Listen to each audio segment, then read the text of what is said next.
설교 목적 진술, 설교 목적을 먼저 여러분에게 말씀드립니다. 오늘 설교 목적은 거짓 신앙과 거짓 선지자들을 밝히 분별하게 만드는 데 설교 목적이 있습니다. 이러한 것을 거짓 선지자라고 하는 거구나. 거짓 선지자에게는 이러한 열매가 맺히는구나. 거짓 선지자에게는 이러한 행동 거지가 결과적으로 나타나게 되는 거구나 라는 것. 그와 잇대어서 여러분의 신앙을 살펴보고자 합니다. 내가 신앙하고 있는 그 신앙이, 우리 가정이 섬기고 있는 그 섬김의 믿음이 하나님 앞에서 반듯하게 서 있는지 아니면 거짓인지, 거짓 선지자를 분별하는 양태를 통하여서 함께 살펴보고자 합니다. 그 내용인 즉슨 다른 것이 아니라 무엇으로 배부르고자 하는 것인가 라는 것들을 보게 될 겁니다. 살아가면서 많은 사람들의 마음 가운데는 심령 가운데 행복을 추구하게 되는 우리의 본질상 그 본질이 있는 것 같습니다. 행복을 추구한다는 얘기는 그만큼 행복에 대한 목마름이 있다는 거고, 행복에 대한 목마름이 있다는 것은 실제 행복하지 않다는 반증이기도 할 것입니다. 우리가 세상을 살아갈 때 많은 안전의 문제에 대해서 목말라 합니다. 부족함에 대해서 목말라 합니다. 이것이 있으면 안전할 텐데, 저것이 갖추어지면 좀 행복할 텐데 라고 하는 목마름이 있습니다. 그 목마름을 채우려고 하는 우리의 몸부림, 그 목마름을 기어이 채워야만 행복할 수 있다라고 하는 우리의 생각, 그 모든 것들이 배고픔에서 기인됩니다. 배고프다. 다시 말하면 무엇인가 부족하다. 다시 말하면 불만족스럽다. 다시 말하면 행복하지 않다. 그러므로 나는 안정감을 누리고 행복하기 위해서는 배불러야 된다라고 생각하는 것들. 바로 그 배부름이 만든 열매들을 보고 오늘 거짓 신자와 거짓 신앙과 거짓 선지자를 구별하게 만들려고 합니다. 여러분에게 그런 은혜가 예수의 이름으로 주어지기를 축복합니다. 오늘 말씀을 준비하게 된 그 계기가 있습니다. 그 계기는 무엇인고니, 저희들이 지금 임직자, 취임자 훈련 과정을 계속하고 있는데요. 우리 임직자들에게 훈련하게 되면서 내준 과제가 있습니다. 그 과제 중 하나가 마태복음 5장에서 마태복음 7장까지 산상수훈을 손으로 직접 기록하고 필사하면서 산상수훈을 좀 새기는 시간을 갖도록 하고 있습니다. 왜냐하면 그것은 보편적인 어떤 의미라기보다는 정말 그런 것 같아요. 믿음의 내 안에 실제되면, 하나님의 자녀가 실제되면 구원의 역사가 있어서 새로 태어난, 그래서 볼 수도 만질 수 없는 그 하나님이 실제 되어지는 영광이 한 존재에게 임하게 되어지면 모든 말씀이 보화롭죠. 모든 말씀이 너무나 귀하죠. 그럼에도 불구하고 산상수훈에 대한 목마름이 더 커집니다. 마태복음 5장에서 7장까지 나와 있는 그 말씀의 실제되기를 갈급하는 마음이 더 커집니다. 영적 갈증이 일어나죠. 하나님, 나는 언제쯤이면 이 팔복이 실제 내 영혼 가운데 실제될까요? 하나님, 언제쯤이면 하나님께서 이 땅에서 살아가는 하나님의 사람들의 모습이 산상수훈에서 말씀하신 그 실제가 내 삶 가운데 이루어지게 될까요? 라고 그 말씀이 실제되기를 원하는 법이거든요. 반드시 믿음의 사람이라고 한다면 그 산상수훈에 대한 갈증이 넘쳐나게 되거든요. 그래서 우리가 임직하는 우리 권사 직분, 안수 직분 받는 분들에게 그것을 필사하면서 하나님 마음 좀 새기라고, 그것을 필사하면서 하나님의 뜻이 이루어지길 원하라고, 그러한 시간들을 갖고 있는데, 우리가 9월 28일 날 1박 2일로 집중 훈련을 합니다. 1박 하면서 집중을 할 때 그 산상수훈 내용을 가지고 말씀, 오늘 토부 아이들이 했던 것처럼 그 극을 하는 거거든요. 그러니까 이제 우리 임직자들에게 처음에는 표정이 뜨아했어요. 이랬거든요. 우와 이랬거든요. 근데 그렇게 역할극을 하게 만든 목적이 있습니다. 목적이. 더불어서 이제 좀 여러분께 유머 있게 얘기하면, 우리 임직자들 3개조가 있는데 그 역할극을 할 때 9월 28일 이렇게 하는 겁니다. 이렇게 하는 겁니다. 그런데 이렇게 하려고 하면 여러분의 믿음은 온데간데 없어지니까 이렇게 하는 것이 목적은 아닙니다. 36명이 임직을 하게 되는데 12명씩 세계주로 나눴습니다. 그리고 각자 산상수훈을 통해서 각 조마다 어떤 역할을 할 것인가 토의하게 만들었습니다. 그런데 감사하게도 세 조가 각기 다른 주제를 선택했습니다. 한 조는 팔복에 대해서 아마 여러 가지 복음의 정의에 대해서, 복음의 내용에 대해서, 복음의 원리에 대해서, 복음의 실제에 대해서 그렇게 역할을 하는 것 같아요. 팔복을 얘기하는 것 같지만 성경은 근본적으로 팔복을 얘기하지 않습니다. 하나의 복을 얘기합니다. 8가지 복의 형태가 양태적으로 믿음의 사람들에게는 맺히는 것처럼 보이는 것이지 그 8개의 복을 취하라고 우리 주님께서 우리에게 팔복을 말씀하신 것이 아니거든요. 하나의 복이 실제되면 각기 다른 형태의 여러 가지 복들이 맺힌다라는 겁니다. 근데 그 주제를 놓고 한 개 조가 하나님의 마음을 노래할 것 같아요. 두 번째 조는 구하라는 거예요. 찾으라는 거예요. 구하고 찾으면 찾지 못할 것이 없고 구하지 못할 것이 없다라고 하는 내용을 가지고 역할극을 할 것 같습니다. 거기에서도 하나님의 놀라운 사랑과 은혜가 깃들어 있었어요. 황금률을 얘기할 때 그 황금률이 우리가 믿음의 사람들이 보기 좋은 구호로, 황금률이 믿음의 사람들이 좋게 여기는 경향으로 나타나는 그러한 경구가 아니라 실제 그 말씀이 어떠한 의미를 갖고 있는지, 믿음의 사람들은 어떤 열매를 맺히는지 보게 만드는 말씀이거든요. 그 마음으로 역할극을 할 것 같아요. 첫 번째와 두 번째는 목사님 설교를 왕왕했던 설교이기 때문에 넘어갔는데 세 번째 주제가 나왔어요. 그 주제가 무엇이니? 오늘 말씀이에요. 오늘 말씀. 오늘 말씀으로 열매를 알지니라. 그래서 열매를 알지니라를 찾아보니까 예전에 했던 설교들은 몇 군데 있는데 근본주 좀 깊이 있게 다시 한번 설교를 해야겠다 싶어서 오늘 믿음의 함정을 얘기할 때 그 부분을 끼워 맞춘 겁니다. 둔 겁니다. 믿음을 알지니라라는 대목을 가지고 많은 설교집을 찾아보게 되니까 그 설교집에서 믿음을 알지니라라고 주여주하는 자마다 다 천국에 들어갈 것이 아니요. 이 부분의 설교들이 많지 않더라고요. 그 설교가 나와 있는 본문은 찾아보기 어려웠습니다. 왜 그런가도 가히 짐작은 됩니다. 오늘 여러분이 이 말씀을 통해서 정말 하나님께서 여러분을 향한 말씀이 무엇인지, 여러분을 향한 하나님의 생각, 뜻이 무엇인지 밝히 깨달아지기를 주님의 이름으로 축복합니다.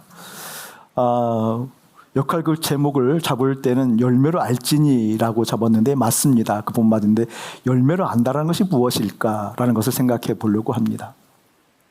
오늘 하나님께서 저와 여러분에게 허락하신 그 뜻은 신앙의 함정을 경계하라고 했을 때 어떠한 면에서 신앙의 함정을 경계해야 되는가라고 했을 때 배부름이 만든 열매에 대해서 얘기하려고 합니다. 우리 인생은 배부름을 추구하거든요. 당연하죠. 맞죠.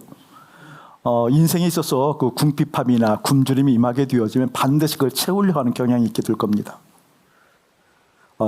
계속해서 굶주림이 있음에도 불구하고 믿음으로, 신앙으로 그 굶주림을 이겨야지, 이것은 신앙 아닙니다. 신앙은 굶주림이 없는 거거든요.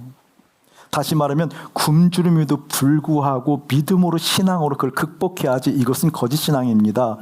성경에서 말하는 신앙은 그런 것이 아닙니다. 두 가지 관점으로 볼 거예요. 무엇으로 배부려고 하는지 하나하고, 또 하나의 관점은 다른 것이 아니라 본디 신앙이라는 것은 굶주림이 없어야 된다는 겁니다. 아멘이십니까? 본디 신앙이라는 것은 굶주림이 없어야지 삶에서 이러한 저러한 문제로 말미암아 이러한 각기 여러 가지 사정으로 굶주림이 있게 되면 그 굶주림을 채우기 위해서 반드시 성향이 드러난다는 겁니다. 채우기 위해서 채워지지 않을 때에는 어떠한 성향? 채우기 위해서는 좀 더 과장된 모습, 채우기 위해서는 좀 더 공격적인 모습, 채우기 위해서는 포악한 모습에 이르기까지 다양한 형태로서 그 채우려고 하는 욕구가 나온다는 겁니다. 그렇기 때문에 신앙이라는 것은 본디 굶주림이 없는 상태가 신앙이라는 겁니다. 그것까지 아울러서 보려고 합니다. 다시 한번 합독함을 하겠습니다. 15절, 16절 말씀. 시작. 거짓 선지자들을 삼가라. 양의 옷을 입고 저희에게 나오나 속이는 노략질하는 일이라.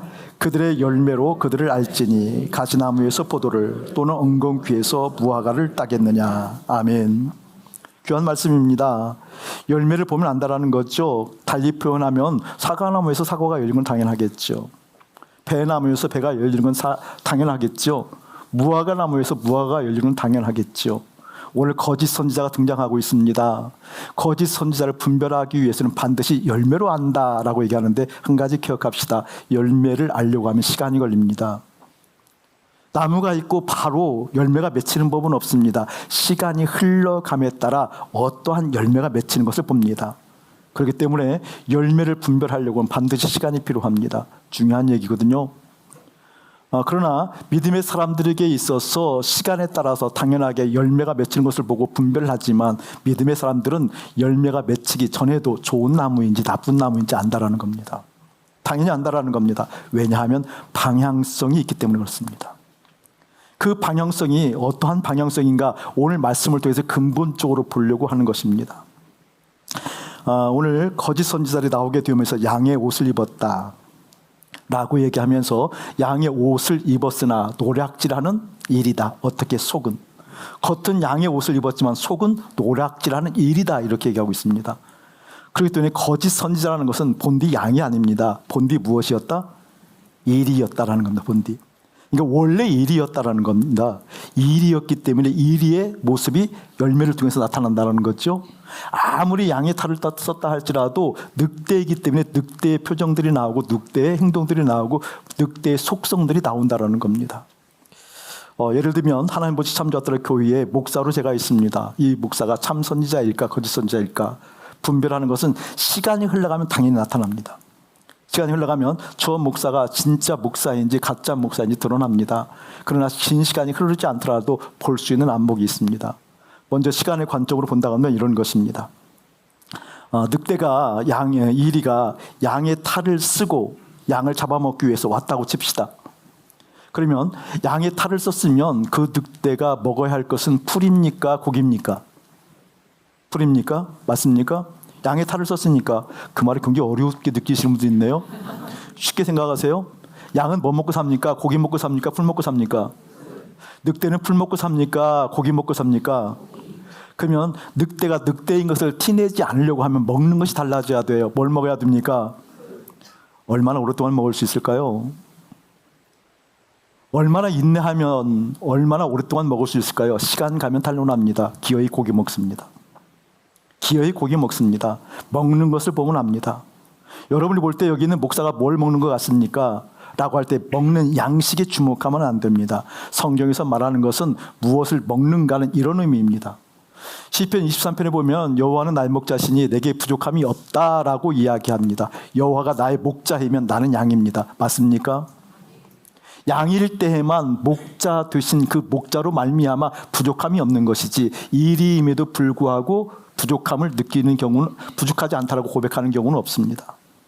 그렇다고 한다면 양이 먹는 것은 풀인데 풀을 먹어야 부족함이 없다고 느끼는데 풀을 먹는 것 때문에 부족함이 없다고 말하지 않는다 그 말입니다. 거기서 부족함이 없다는 건 다른 것 아닙니다. 목자가 있기 때문에 목자의 인도함을 받기 때문에 목자가 따라가는 곳에 풀이 있기 때문에 목자가 지시하는 곳에 풀이 있기 때문에 목자가 인도하는 그곳에 푸른 초장이 있기 때문에 부족함이 없다라는 겁니다. 아멘. 풀을 먹느냐 마느냐 문제가 아니에요. 그것 때문에 양이 부족함을 느끼지 못한다는 것이 아니에요. 그 말을 다른 각도로 얘기한다고 한다면 양에게 있어서 비전은 풀밭이 아니라 목자라고 말씀드렸습니다. 아멘이시죠?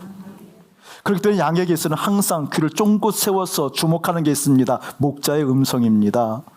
양은 본디 눈이 나쁘기 때문에 3m, 4m밖에 보지 못합니다. 분별력이 없다고 그러죠?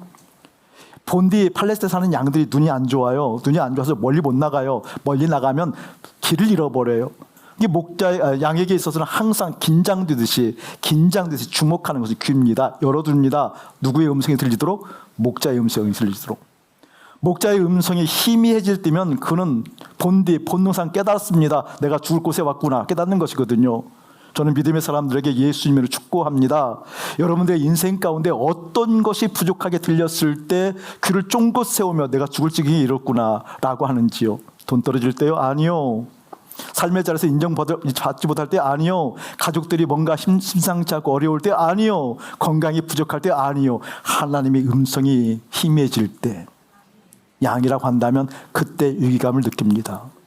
하나님의 사람인 여기 있는 아침 목사가 주의 음성이 들리지 않는 곳까지 떠나가지 않기를 원합니다 라고 기도하는 까닭이 거기 있습니다.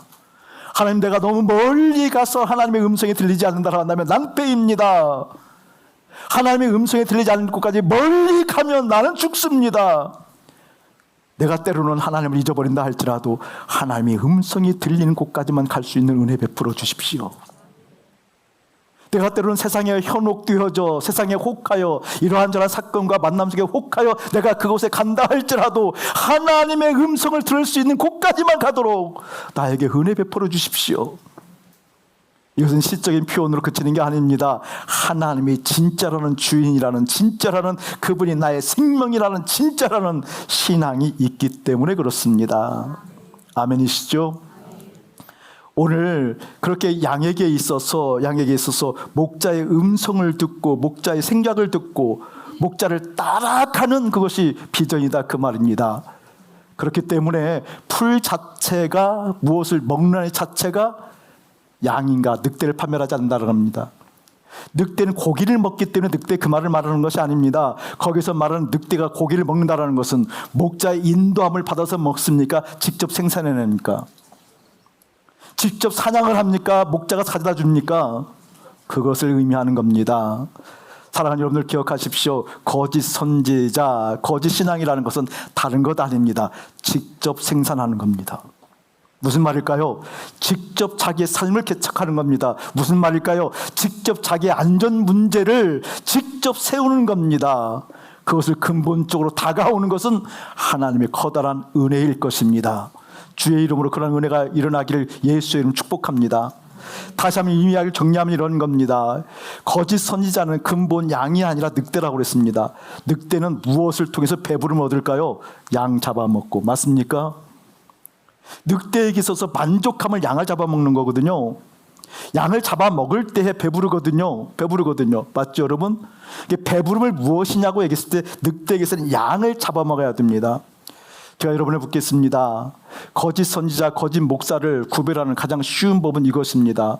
바로 그 목사가, 그 거짓 선지자가 교우들을, 다시 말하면 양들을 잡아먹고 살려고 하는 것인지 아닌지. 일부러 목사님 빙빙 돌립니다. 나중에 쉽게 얘기할 겁니다. 제가 이렇게 얘기를 해볼게요. 교회를 통해서 배부르려고 하는 목사, 양들을 잡아먹고 배부르려고 하는 거짓 선지자들, 이것을 나중에 거짓 신앙과 연결시키겠지만 구별점이 있습니다. 이런 겁니다. 저희들이 지금 오이코스 축제를 합니다. 생명을 살리자고, 주님의 말씀을 전하자고, 아파하는 마음을 갖자고, 그곳에 하나님의 생명이 있지 않으면 안 된다라고 오이코스 축제를 합니다. 여러분이 간곡하게 저에게 부르짖고 있지요. 12월 24일까지 그러한 일을 하자고, 생명 얻자고, 그렇게 기록된 말씀을 가지고 그들에게 생명을 전하자고 여러분에게 오이코스 나무를 주어지면서 여러분에게 이야기하고 있습니다. 이때 묻습니다. 목사의 마음 가운데 교회 성장이 있을까요? 생명에 대한 안타까움이 있을까요? 1번, 2번 어느 것입니까? 크게 얘기하십시오. 목사에게 상처 주지 말고 크게 얘기하십시오.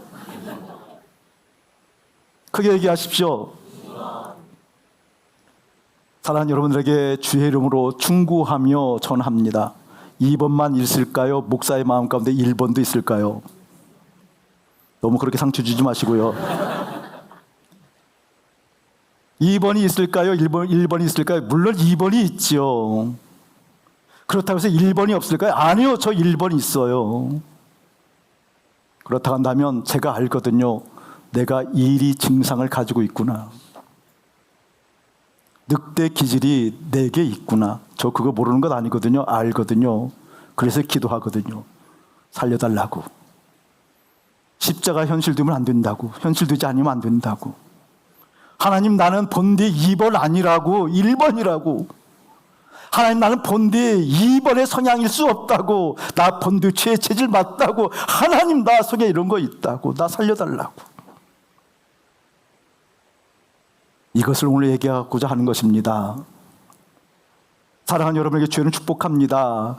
강단에서 하나님 말씀을 선포할 때 늑대처럼 양의 탈을 쓰고 일정 정도 시간은 풀을 먹는 것처럼 설교할 수 있습니다. 십자가를 얘기할 수 있습니다. 복음을 얘기할 수 있습니다. 그런데 끝끝내 그게 되지 않습니다. 들 수 있는 게 아닙니다. 오히려 늑대의 본성을 드러내기 마련입니다. 그것은 어떤 형태로 여러분의 삶 가운데 나타나게 되는 것이 당연합니다. 거짓 선지자와 참 선지자의 구별점은 당연합니다. 지향성이거든요. 뭐 어떤 지향성인가요? 내 마음이 하늘에 붙게 만드는지 땅에 붙어있게 만드는지. 할렐루야. 할렐루야. 여러분 기억하십시오. 진리가 진리도록 선포하는 게 그냥 한마디로 얘기하면 천복자다. 이것은 어려운 얘기입니다. 알 것 같은데 실제되지 않는 내용입니다. 끝없이 우리의 마음이 하늘에 달라붙어 있게 만들어야 된다라고 얘기한다고 한다면 여러분 절대 가만히 있지 않습니다. 늑대들은. 오늘 말씀에 나와 있는 것처럼 늑대들은 결코 가만히 있지 않습니다. 예를 들면 이런 겁니다. 저희 교회가 지금 건축을 해서 이사 온 지가 6년 되었습니다. 올해가 6년째 되어집니다. 만 10년 반지하에서, 그리고 목사님은 컨테이너에서 만 10년 살았습니다. 정직하게 얘기하겠습니다. 전 건축에 대해서 욕심 없었습니다. 성스러워서 꼭 그런 것은 아닙니다. 그것에 큰 의미가 원래 성향상 없습니다. 반듯한 교회 건물 있으면 부럽긴 했지만 그것이 꼭 필요하다고 여긴 사람은 아닙니다. 그렇기 때문에 교회 건축에 대해서 욕심이 있었던 사람은 아닙니다. 하나님께서 몇 번 교회 건축에 대해 교회를 주셨습니다. 우리 교우들이 아파트를 몇 채 내놓기도 했습니다. 나중에 다 돌려주었습니다. 땅이 2,000평 생겼습니다. 2,000평 생긴 가정 가운데 각 은행에서도 와서 도와주겠다라고 일부러 자발적으로 왔습니다. 거절했습니다. 저는 큰 의미가 없었습니다. 차라리 라면 가게를 몇 개 냈으면 좋겠습니다. 하나님께 이렇게 얘기했습니다. 하나님께서 물론 그것도 허락해 주지 않았습니다. 교회 건축이 이렇게 저렇게 내 의도에 관계없이 하나님께서 초자연적인 역사로 호주에 계시는 한 사역자가 와서 예배당 이야기를 하고 그것을 통해서 어떤 분이 10억을 내놓기 시작했고 우리 교우들이 한 번 헌금해서 예배당 지었습니다. 저부터 예배당 지었을 때 그때 우리가 교회에 있을 때 전체 주차를 하면 한 7대 정도 할 수 있는 공간이었습니다. 주차. 그런데 교우들은 한 90대에서 100대까지 주차를 해야만 할 수 있는 그런 사람들이 모이기 시작했습니다. 저는 일부러 외면했습니다. 그냥 불편한 것이 맞지 불편한 것 때문에 꼭 예배당 지어야 된다고 생각하지 않습니다. 저는 이것이 내가 좀 높이고자 하는 것이 아닙니다. 내 성향이 그렇기 때문에 그렇다는 겁니다. 일이 이사 올 때 이러한 저러한 하나님의 초자연적인 역사로 강권하시고 일로 이사 오게 되었습니다. 그때 설계 때부터 저는 이 본당 하나만 지키를 원했습니다. 저 평강동은 짓지 않기를 원했습니다. 안 지었으면 큰일 날 뻔했죠. 그런데도 저는 큰일 날 일이 전혀 없습니다. 안 줘도 상관이 없습니다. 왜냐하면 저것은 빚이었습니다. 평강동 자체가 딱 빚이었습니다. 그래서 저는 이거 하나만 지키 원했습니다. 그런데 이 정도 숫자면 충분히 감당할 수 있습니다라는 것을 제가 아주 여러 토익 끝에 양보해서 진 겁니다. 지금도 후회하고 있습니다. 그때 짓지 말걸. 차라리 그때도 내가 더욱더 하나님께 마음 붙여서 그냥 주께 순종하고 짓지 말것.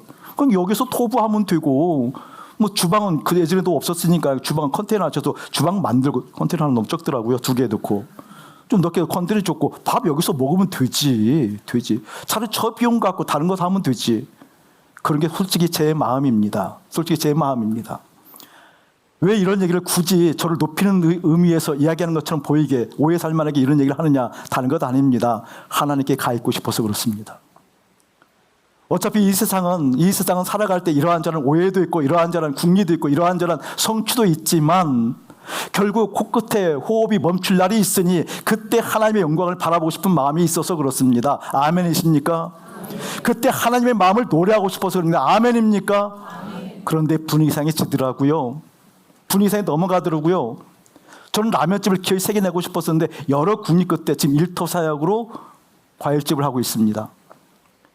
근데 제가 또 한 번 놀란 게 있습니다. 많은 사람들이 좋은 의미로 라면집을 냈을 때 성과가 나야지 성과가 나면 큰일 난다고 또 알았습니다. 과일집을 하면 과일집에서 성과를 내야만 돼. 성과 내지 않으면 큰일 나는 늑대 같은 사람들이 있다는 것을 제가 몸소리치게 깨달았습니다. 이토록 찌들어 있구나. 하나님의 순종하는 그 순종의 목적이 있는 것이 아니라 순종했을 때도 세상적인 목적, 세상적인 가치, 세상적인 성과가 있을 때에만 그때 하나님의 뜻이라고 인정하는 거구나. 하나님의 순종도 하나님께서 함께 하시는 것들도 세상적인 안목에 맞고 가치에 맞을 때 그때 하나님이 하신 것으로 인정한다라는 것을 뼈로 깨달았습니다. 뼈가 아프면서. 머리로 알았습니다. 머리가 깨지면서. 여러분들 주의 이름으로 축복하는 것은 오늘 말씀을 통해서 이리됨이 무엇인지 양됨이 무엇인지 깊이 깨달아 누리기를 예수의 이름으로 축복합니다. 이리에게 있어서는 늑대에게 있어서는 양을 잡아먹을 때만 배불러집니다. 양을 잡아먹지 않으면 배부르지 않습니다. 배부르지 않다라고 이야기합니다. 오늘 말씀을 다시 한번 다른 의미로서 빗대어서 얘기한다라고 한다면 여기를 한번 찾아보시기 바랍니다. 요한복음 8장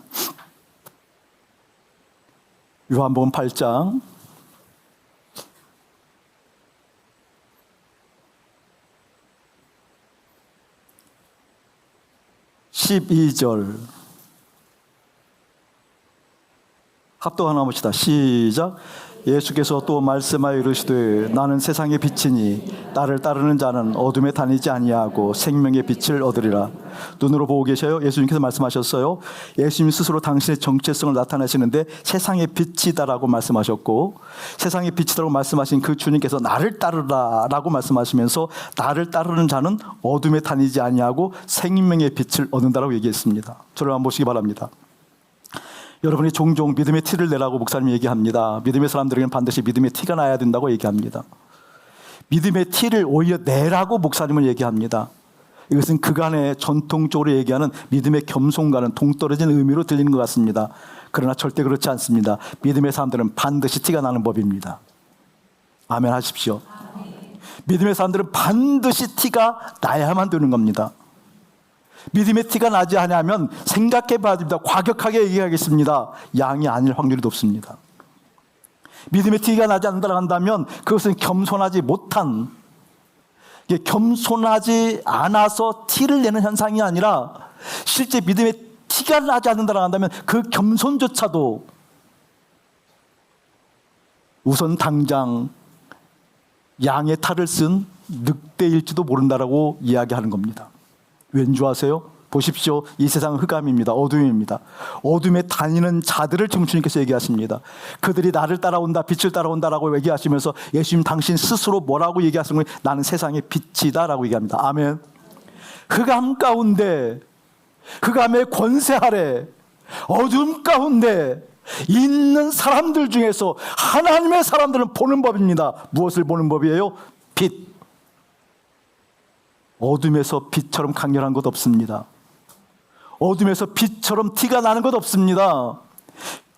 티를 내려고 해서 내는 게 아니라, 내가 믿는 거야 라고 부르짖어서가 아니라, 주장해서가 아니라, 빛은 어둠 가운데 당연하게 도드라지게 티가 나는 법입니다. 그러므로 믿음의 사람들은 예수님과 함께 연합했다고 한다면 티가 나는 법입니다. 아멘. 이렇게 읽어드리겠습니다. 요한복음 10 찾지 마십시오. 그냥 요한복음 12장 46절에 보면 이렇게 주님께 또다시 이야기하십니다. 나는 빛으로 세상에 왔다. 무릇 나를 믿는 자로 어둠에 거하지 않게 하려 함이로다. 할렐루야. 이 세상을 흑암을 하고 이 세상을 어둠의 권세 아래, 이 세상 사탄의 권세 아래 있는 이 세상을 묘사한 것을 어둠이라고 얘기했다 한다면 예수님께서 오신 목적은 딱 하나, 이 세상에 거하지 아니하고 이 세상의 뜻에 굴복하지 아니하고 이 세상의 가치에 굴복하지 아니하고 누구에게 빛 되신 예수님과 연합하게 하기 위해서 오셨다라고 말씀하는 겁니다. 아멘이십니까? 계속해서 들으십시오. 요한복음 3장 19절 20절 21절 찾아보도록 하겠습니다.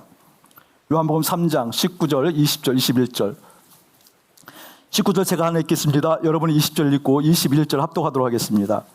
그 종지는 이것이니 곧 빛이 세상에 왔으되 사람들이 자기 행위가 악함으로 빛보다 어둠을 더 사랑한 것이니라.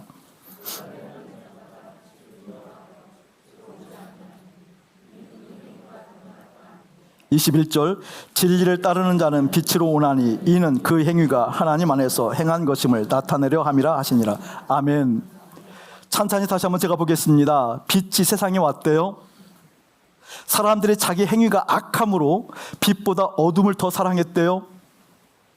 악을 행하는 자들이 빛을 미워한대요. 그래서 빛으로 나오지 않는데요. 이는 그 행위가 드러날까 봐 두려워서 그런데요. 너무나 당연하지 않습니까, 여러분? 오히려 강단에서 앞으로 결론을 얘기하겠지만 빛 되신 예수님을 얘기하면 어떤 현상이 생길 텐데, 거짓 선지자와 참 선지자를 구별할 때 실제 그 구별점을 좀 더 결론부에서 얘기할 텐데, 그 결론들을 계속해서 부르짖게 되어지면 예배 드리는 많은 사람들 중에서 많은 이들이 대적합니다. 대적합니다. 너무나 당연합니다. 오늘 이 말씀을 거짓 선지자와 연결시켜서 얘기하려고 하는 겁니다. 거짓 선지자는 본디 무엇이다? 본디 늑대였다. 늑대였기 때문에 가면을 쓰고 늑대 아닌 척하지만 결국 그 행위, 늑대를 잡아먹으려고 하는 그 행위가 드러나기 때문에 빛을 싫어한다. 여러분의 주의 이름으로 묻습니다. 오늘 산상수훈은 이 거짓 선지자 예를 통하여서 밑에 7장 21절, 22절, 23절로 넘어가게 되어지면 천국 이야기를 합니다. 주여 주여 하는 자마다 다 천국에 들어갈 것이 아니요 하나님 뜻대로 행하는 자들이 천국에 들어간다고 21절에서 얘기합니다. 저를 보시기 바랍니다, 여러분. 중요한 대목이거든요. 그러면서 거기에서 보면 누구든지 아무나 하나님 나라에 들어가는 것이 아니라 하나님 뜻대로 행하는 자들, 주여 주여 하는 자마다 다 들어가는 것이 아니라 선지자 노릇하고 귀신 내어쫓고 수많은 역사를 불러 일으켰음에도 불구하고 하나님 나라 들어갈 수 없는 불법을 행하는 자들이 있는데, 그 불법을 행하는 자들은 결코 하나님 나라에 들어갈 수 없는데, 그들을 이야기하기 위해서 첫 번째 무엇을 끄집어냈다고요? 거짓 선지자들. 거짓 선지자들이 예를 들면서 열매를 얘기하면서 결국 어떤 얘기를 하고 있어요? 천국 얘기를 하고 있어요. 누가 천국에 들어갈 수 있는가라는 것을 이야기하고 있다는 겁니다.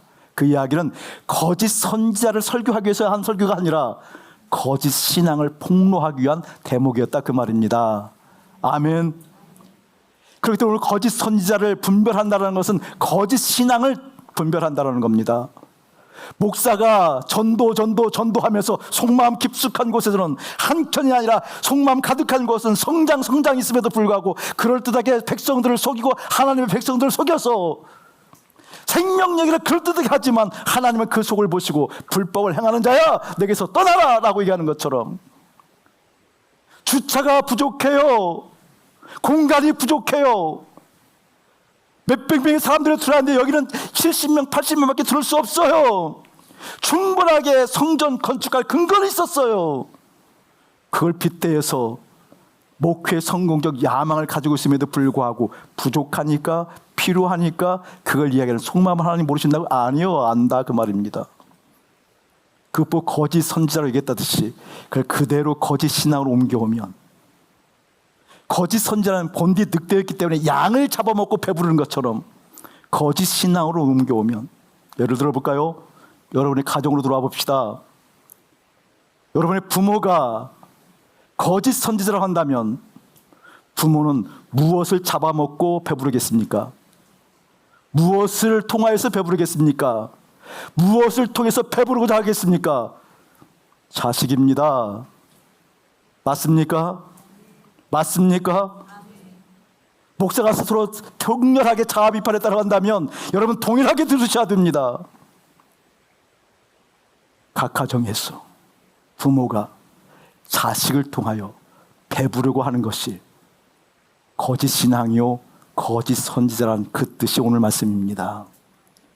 주여 주여 하지만 귀신 내어쫓을 수 있는 하나님 나라 가까이 온 것처럼 온갖 능력을 다 발휘하지만, 선지자 노릇하면서 가정에서 또한 강단에서 목사가 하나님 말씀을 왕성하게 설교하지만 불법을 행하는 자라고 얘기하고 있습니다. 주여 주여 하는 자가 다 천국에 들어갈 것이 아니오 하나님 아버지의 뜻대로 행하는 자가 천국에 들어가리라. 아멘. 그렇다 한다면 오늘 거짓 선지자를 폭로하면서 거짓 신앙을 폭로하면서 하나님께서 말씀하시고자 하는 것이 무엇입니까? 무엇으로 배부르려 하느냐, 그 말입니다. 다시 말하면 마태복음 5장에서 7장에서 산상수훈에서 관통하고 있는 것은 천국에 대한 개념입니다. 천국은 뭐예요? 차원이 다른 곳이에요. 말씀을 말씀으로 듣기를 원해요. 아멘. 내 생각을 주장하자고 말씀 듣기를 원해요. 아멘. 천국에 관통한다는 건 무슨 말입니까? 차원이 다른 것이거든요. 3차원에서는 이해될 수 없는 곳이 천국이에요. 맞습니까? 다시 말해 천국을 관통한다는 건 무엇이겠어요, 여러분? 우리가 본디 굶주렸다라는 의미가 있어요. 오늘 15절에 보면 노략질 하는 일이라고 해서 노략질 얘기했을 때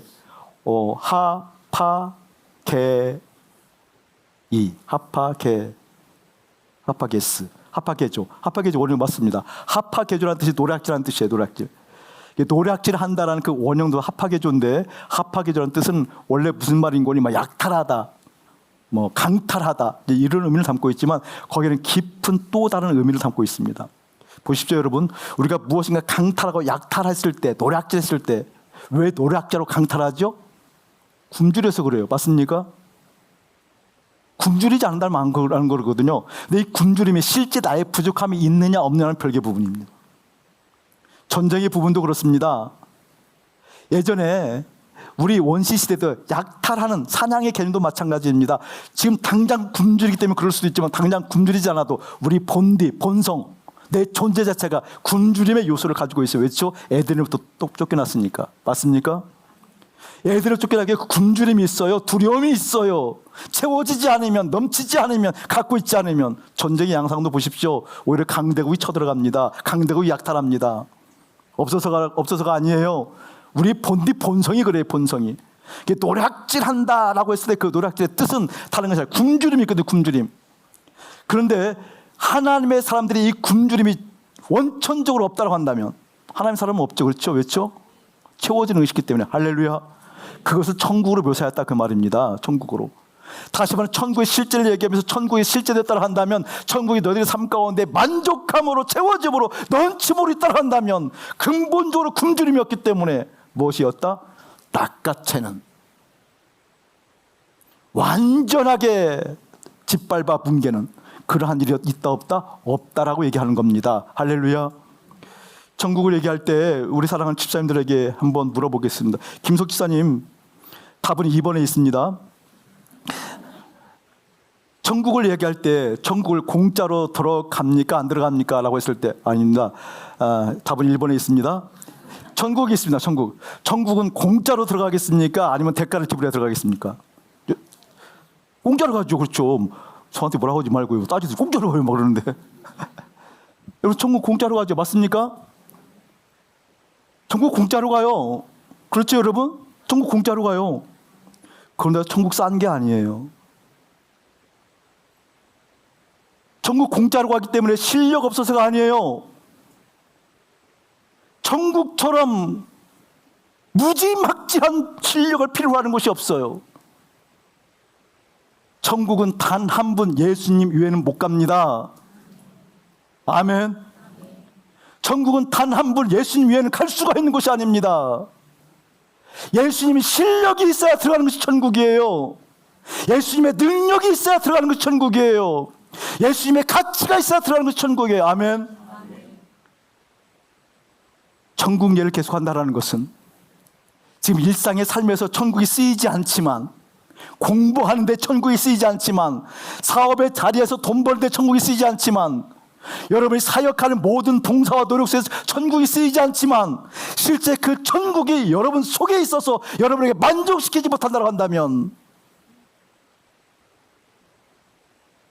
늑대다 그 말입니다. 무서운 얘기지만 영광스러운 복음을 이야기하고 있는 겁니다. 영광스러운 복음을 이야기하고 있는 겁니다. 사랑하는 여러분에게 주의 축복하며 권면합니다. 여러분에게 예수의 이름으로 십자가를 들이밀면서 여러분에게 도전합니다. 깨달으십시오. 무엇으로 실제 내 마음이 부자되고 안심하고 있는 건지, 무엇으로 배부르고자 하는 것인지, 무엇으로 배부르고 있는 것인지, 실상 그 천국으로, 실상 그 하나님이 계신 그 하나님의 영광으로 내가 만족할 수 없다고 한다면 삶의 이러한저러한 문제를 통하여서 흔들릴 수밖에 없는 우리의 존재, 실존. 있으면 있는 대로, 없으면 없는 대로 약탈하지 아니하면, 강탈하지 아니하면 내 허기진 내 존재의 굶주림을 채울 길 없어. 끝없이 허덕이는 내 존재를 해결할 수 없는 이 실존이 깨달아지기를 예수님의 이름으로 축복합니다. 아멘. 오늘 말씀을 좀 더 가까이서 깊이 본다고 한다면 오늘 23절에 그렇게 나오죠. 21절을 한번 읽어봅시다. 21절 한번 읽어봅시다.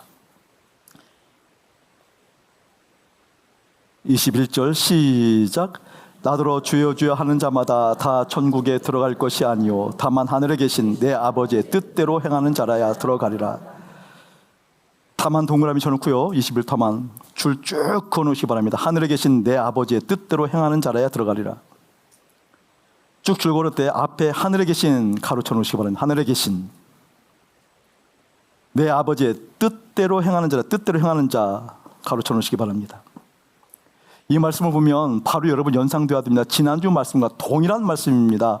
지난주 말씀 마태복음 12장 펴보시기 바랍니다.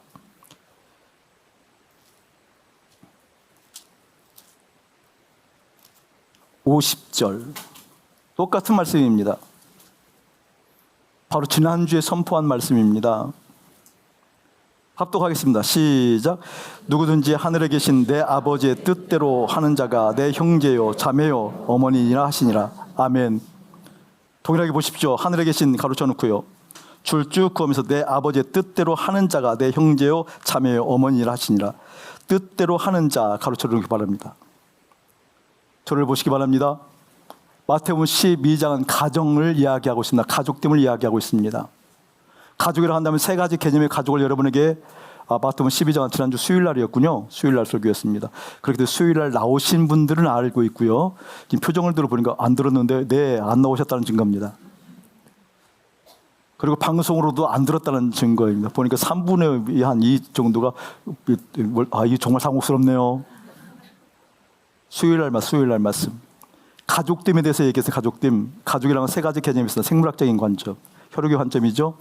우리가 가족이라는 것은 생물학적 관점으로서 가족이 형성됩니다. 피로, 혈연으로 연결된 가족이죠. 이것은 무조건적인 용납이고 무조건적인 사랑이고 무조건적인 끌림이 있죠. 그래서 피가 당긴다 그런 말을 하잖아요.